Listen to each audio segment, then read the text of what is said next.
Hi everyone, I'm Cassidy. I'm a student researcher with SPIN. I'm really excited to be presenting today alongside Michelle. Oh, and my name's Michelle Richard, and I'm a patient who's been living with scleroderma for 26 years. I'm also part of the SPIN steering committee and board member with Scleroderma Atlantic, and I'm super excited also to be co-presenting with Cassidy. So today we're going to talk about fatigue and scleroderma, and we'll be presenting a research project on how people with scleroderma cope with their fatigue. And so, how many scleroderma patients are running on empty right now? Woohoo! Yes. So fatigue, as we know, fatigue is one of the most common symptoms that scleroderma patients experience. About 9 out of 10 patients have indicated that this is the case. And fatigue is not just feeling tired after a long day. It's basically, we're talking about exhaustion, and it's an overwhelming exhaustion. I sometimes would explain it or try to explain it like someone's taking a bucket of water and throwing it over you. It washes over you, and it can't be alleviated by rest or sleep. And because it affects every aspect of our daily lives, from just the chores around the house, or from our sleep patterns, or spending time with family and friends. Sometimes I always feel like I'm on the fence. I can never commit because I feel like I'm not sure how I'm going to feel that day. So every aspect of our daily lives are affected by fatigue. And because it's such it plays a significant role in our daily lives, it's really important to continue to research it and better understand it, so that we can find out what people are doing and how they're coping with managing their fatigue. I'm not a techie, so Cassidy has to advance the slides. So what we do know, and what everyone and those living with scleroderma know, we've learned many tools to adapt and cope with our fatigue. And so from managing our daily chores based on our energy levels, it's like what do I have to do today, what reasonably, how am I feeling, and what I might be able to get done. Where can I schedule a nap or take breaks? Some do physical activity. So there's a number of different ways that we've adapted to coping with fatigue, and lots of different strategies. And not all one strategy fits everyone. We kind of, I think, adapt a lot of times without even realizing we're doing it. But I think one of the things that we can do is share how we find strategies, coping strategies to manage our fatigue. So I think what we're going to do is hear from Cassidy on what was done in terms of what are coping strategies that we've learned. So she's going to talk about the research part. Thank you, Michelle. So exactly like Michelle said, we wanted to have a better understanding of what people with scleroderma actually do to manage their fatigue. And when we looked at questionnaires that already existed, one thing that came up from our patients was that they didn't really cover, or they was missing a lot of strategies that they actually use in their everyday lives. And so we wanted to develop a questionnaire that really captured those strategies. So the first thing we did is we started with a long list of coping strategies, and we presented that list to 19 people with scleroderma, and they really helped us understand within that list which coping strategies were important, which coping strategies needed to be changed, or the wording needed to be changed, which needed to be removed, as well as if anything was missing that we would need to add. And their feedback really helped us create, like I said, this questionnaire that better reflected the real life experiences of people living with both scleroderma as well as fatigue. So then 645 people with scleroderma completed the questionnaire, and we used their answers to identify the questions that worked best, as well as to get a better understanding of how some of these different coping strategies kind of fit with one another.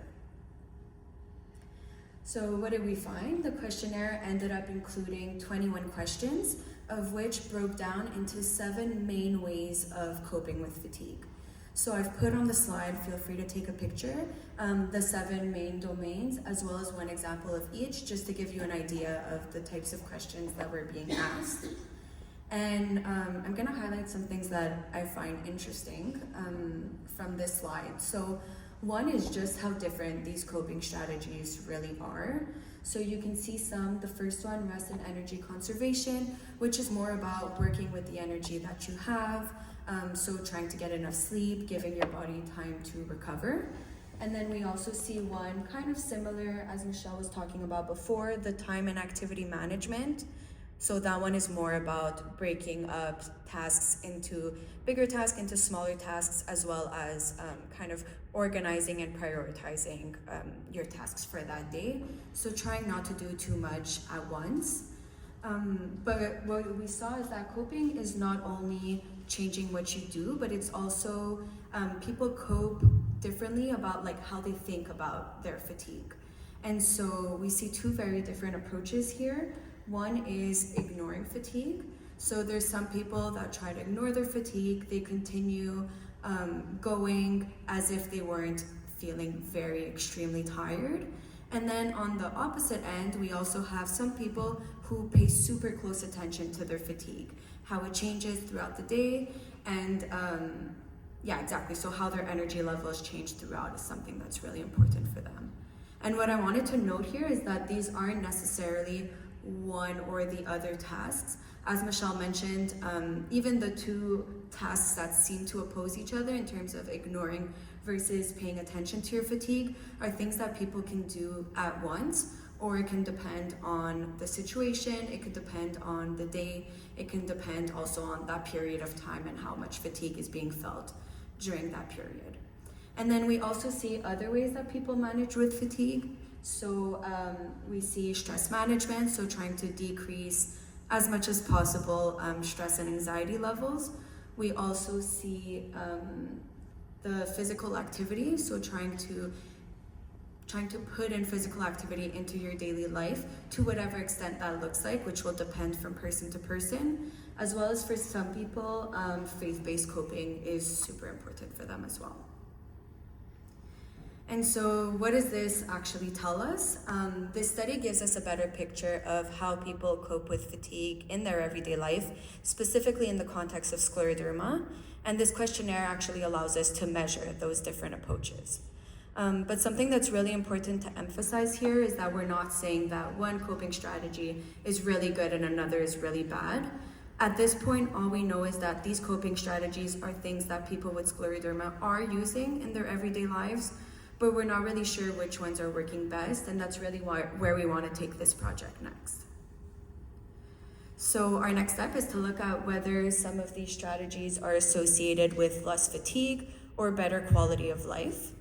And for researchers specifically, this questionnaire can create a tool that they can use to really better understand coping, compare different strategies, follow people over time, as well as evaluate fatigue management programs that currently exist to see if they're really targeting the strategies that people are already using and working for them. And then for healthcare providers, the eventual goal is just to give them a better evidence base for them to use to start off these conversations with patients about fatigue and to kind of give them ideas to see what may work for them. So instead of this more generic advice, ideally this could eventually be evidence about the different strategies that people use to manage their fatigue and which approaches may be most helpful for whom. Thank you.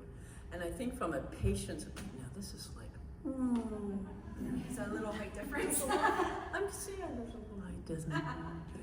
And I won't move it because I think from a patient perspective, I think what we'll find from the research will help develop, there'll be developed management programs for coping. So then that's a very practical strategy for us to add to our toolbox, and we can move forward with more strategies that we learn.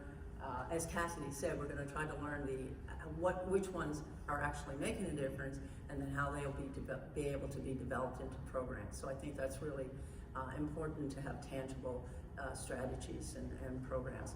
From an organizational, a provincial organization, what's also very exciting is that we can fund further research and also disseminate those programs, or actually host those programs or facilitate those programs. So all the research is very crucial in terms of getting it disseminated to the community at large.